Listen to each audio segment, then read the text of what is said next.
Assalamualaikum warahmatullahi wabarakatuh. Apa kabar kalian? Semoga kalian baik-baik saja dan tetap diberikan kesehatan oleh Allah Subhanahu wa Ta'ala. Bantu channel kami dengan cara subscribe dan tekan tombol lonceng kalian. Terima kasih. Semoga kisah ini bermanfaat. Pada umumnya tugas orang tua adalah menyayangi dan melindungi anaknya dengan sepenuh hati. Namun jika peran tersebut tidak bisa dijalankan karena kondisi yang kurang memungkinkan, lantas apa yang harus sang anak lakukan? Karena sejatinya anak tidak bisa memilih harus terlahir dari orang tua yang seperti apa dan kondisi yang bagaimana. Inilah yang dialami oleh Hasan, bocah laki-laki yang selalu setia menjaga dan merawat sang ayah yang mengalami sakit keras. Hasan bahkan sampai mendapat penghargaan dari pemerintah atas perjuangannya selama ini dalam bertahan hidup dan merawat ayahnya. Hasan mendapat penghargaan tinggi dari pemerintah karena dinyatakan telah melakukan perbuatan luar biasa. Yang membuatnya dianggap luar biasa ternyata adalah perhatian dan pengabdiannya pada sang ayah, yang mana dia senantiasa bekerja keras dan pantang menyerah, serta perilaku dan ucapannya yang sangat santun mampu menimbulkan rasa simpati siapapun yang mendengar kisah hidupnya. Sejak berusia 10 tahun, Hasan ditinggal pergi oleh ibunya. Wanita itu beralasan sudah tidak tahan lagi hidup bersama suaminya yang sakit-sakitan dan miskin. Dan sejak hari itu pula Hasan hidup berdua saja dengan ayahnya, yang mana ayahnya ini sudah tidak mampu bekerja karena sakit-sakitan dan lumpuh. Kondisi ini memaksa bocah kecil itu untuk mengambil tanggung jawab yang sangat berat. Dia harus sekolah, dia harus mencari nafkah untuk keberlangsungan hidupnya dan ayahnya, dan juga harus memikirkan biaya obat-obatan yang nilainya tidak sedikit. Dalam kondisi yang seperti inilah kisah luar biasa Hasan dimulai. Hasan masih terlalu kecil untuk menjalankan tanggung jawab yang sangat berat dan pahit ini. Dia adalah salah satu dari sekian banyak anak yang harus menerima kenyataan hidup yang kejam di dunia ini. Tetapi yang membuat Hasan istimewa adalah bahwa dia tidak pernah menyerah atau mengeluh sekalipun.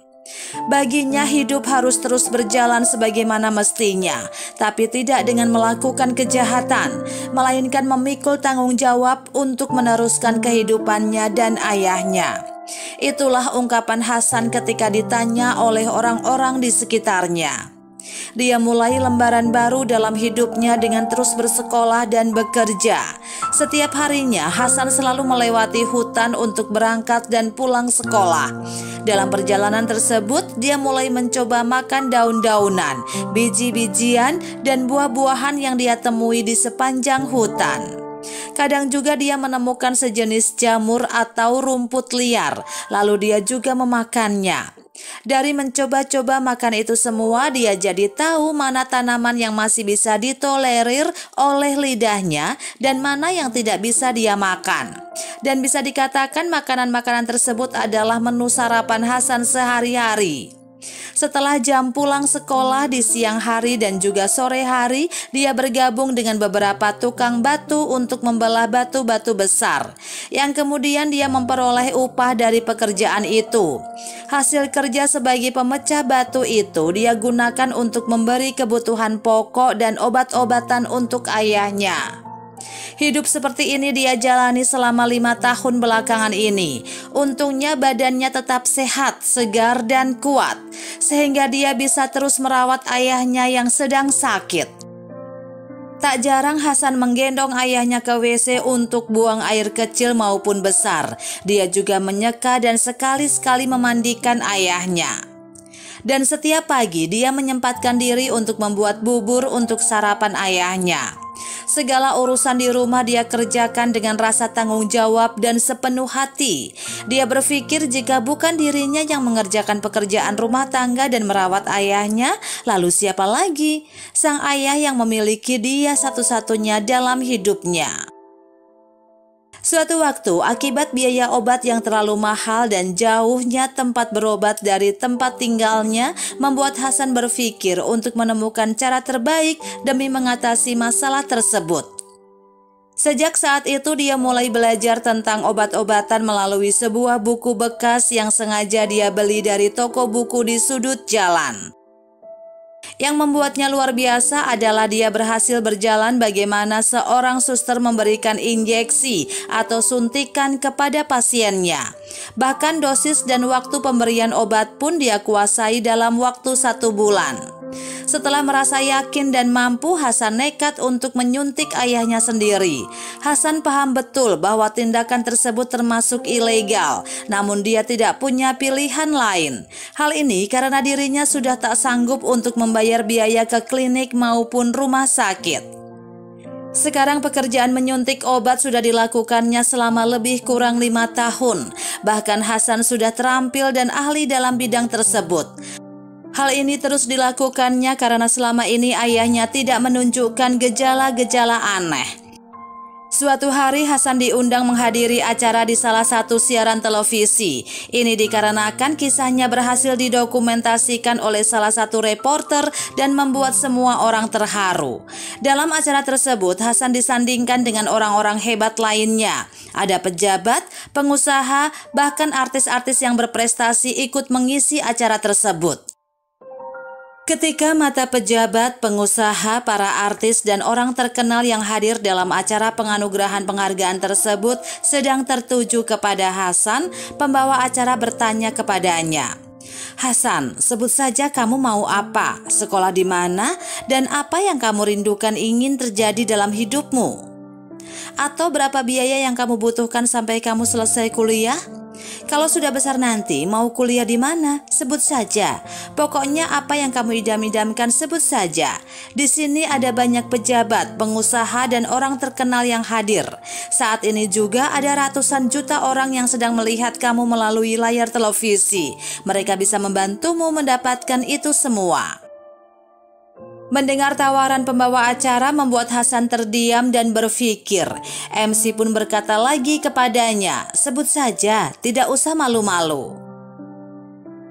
Beberapa menit Hasan masih diam, lalu dengan suara bergetar dia pun menjawab, "Aku mau ibu kembali. Ibu, kembalilah ke rumah. Aku sudah bisa membantu ayah. Aku bisa cari uang dan makan sendiri. Aku jamin ibu tidak akan kerepotan mengurus aku dan ayah. Ibu, kumohon kembalilah." Semua yang hadir pun spontan menitikkan air mata karena terharu dengan kalimat yang keluar dari mulut bocah polos itu. Tidak ada yang menyangka Hasan akan mengatakan hal tersebut. Mengapa dia tidak meminta kemudahan untuk pengobatan ayahnya? Mengapa dia tidak minta tabungan yang cukup untuk meringankan hidupnya?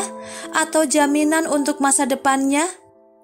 Mengapa dia tidak minta sebuah rumah yang dekat dengan rumah sakit agar dia bisa segera membawa ayahnya ke rumah sakit jika sedang kambuh? Mengapa dia tidak minta hal-hal yang dapat meringankan beban hidupnya yang sangat berat? Mungkin apa yang dimintanya itulah yang paling utama bagi dirinya. "Aku mau ibu kembali." Sebuah ungkapan yang mungkin sudah dipendamnya sejak dulu saat melihat ibunya pergi dari rumah, meninggalkan dia dan ayahnya. Kisah Hasan ini bukan saja mengharukan, namun juga menimbulkan kekaguman. Seorang anak berusia 10 tahun dapat menjalankan tanggung jawab yang berat. Dan bahkan terkadang orang dewasa pun belum tentu sanggup menjalankannya. Kesulitan hidup telah menempa anak tersebut menjadi sosok yang tangguh dan pantang menyerah. Hasan boleh dibilang langka karena sangat berbeda dengan anak-anak modern pada umumnya. Saat ini banyak anak yang segala sesuatunya selalu dimudahkan oleh orang tuanya. Karena alasan sayang, terkadang orang tua selalu membantu anaknya, meskipun sang anak sudah mampu melakukannya sendiri. Alhasil, anak tersebut menjadi manja dan terlalu bergantung pada orang tuanya. Dari kisah Hasan inilah kita jadi bisa lebih bersyukur dengan keadaan kita saat ini. Hidup memang tak mudah dan tak jarang terasa kejam. Tapi Hasan mengajarkan kita semua bahwa hidup harus terus berjalan sebagaimana mestinya. Kita tidak boleh cepat menyerah dan menyalahkan keadaan, karena di setiap kesulitan pasti ada kemudahan. Bagaimana menurut kalian?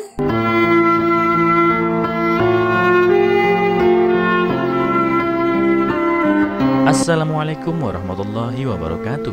Apa kabar kalian? Semoga kalian baik-baik saja dan tetap diberikan kesehatan oleh Allah Subhanahu wa taala. Bantu channel kami dengan cara subscribe dan tekan tombol lonceng kalian. Terima kasih. Semoga kisah ini bermanfaat.